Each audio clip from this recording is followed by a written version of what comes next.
এবারের আয়োজন অমর বাংলাদেশ।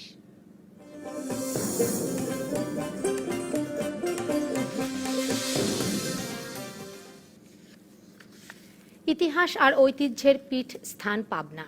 এই জেলায় রয়েছে দেশের একমাত্র মানসিক হাসপাতাল, মহানায়িকা সুচিত্রা সেনের বাড়ি, রায় বাহাদুর বনমালী রায়ের কাচারি বাড়ি এবং তারাস ভবন সহ নানা ঐতিহাসিক স্থাপনা, যা মন কাড়ে দর্শনার্থীদের। দেশের একমাত্র মানসিক হাসপাতালটি রয়েছে পাবনার হেমায়েতপুরে। তাই পাগলের শহর বলে পাবনা জেলাকে ব্যঙ্গ করেন অনেকেই। তবে সারা দেশের মানসিক রোগীরা সুস্থ হচ্ছেন পাবনাবাসীর আতিথেয়তা আর সেবায়।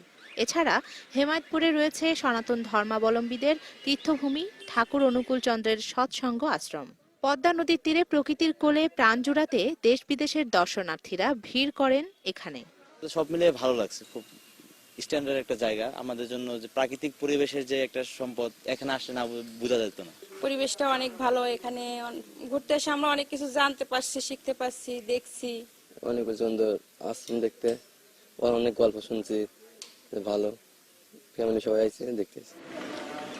শহর থেকে মাত্র 25 কিলোমিটার দূরে পাকশীতে রয়েছে ব্রিটিশ স্থাপত্যের অনন্য নিদর্শন হার্ডিঞ্জ ব্রিজ। সেই সঙ্গে দেশের দ্বিতীয় বৃহত্তম সড়ক সেতু লালন শাহ যোগ করেছে বাড়তি আকর্ষণ। পদ্মার ধার, ওদিকে ব্রিজ আছে, এখানে হার্ডিং ব্রিজ আছে, ঐতিহ্যবাহী ব্রিজ, দেখতে অনেক ভালো লাগে। অনেক সুন্দর জায়গা, অনেকেই আসে এখানে ঘুরতে, তো ভালো লাগছে ঘুরে আর কি। এই জেলায় রয়েছে বাংলা চলচ্চিত্রের কিংবদন্তি মহানায়িকা সুচিত্রা সেনের বাড়ি, রায় বাহাদুর বনমালী রায়ের কাছারি বাড়ি, তারাস ভবন, ঐতিহাসিক জোর বাংলা মন্দির, ভাড়ারা মসজিদ, ঈশ্বরদী রেল জংশন সহ নানা ঐতিহাসিক স্থাপনা।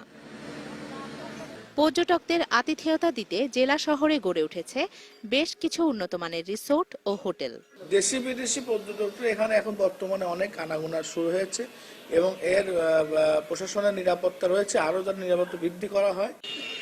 পাবনা জেলা থেকে ফেরার সময় পর্যটকরা সঙ্গে নিয়ে যেতে পারেন এই জেলার ঐতিহ্যবাহী ঘি, খেজুরের গুড়ের সন্দেশ এবং ল্যাংচা সহ সুস্বাদু মিষ্টি।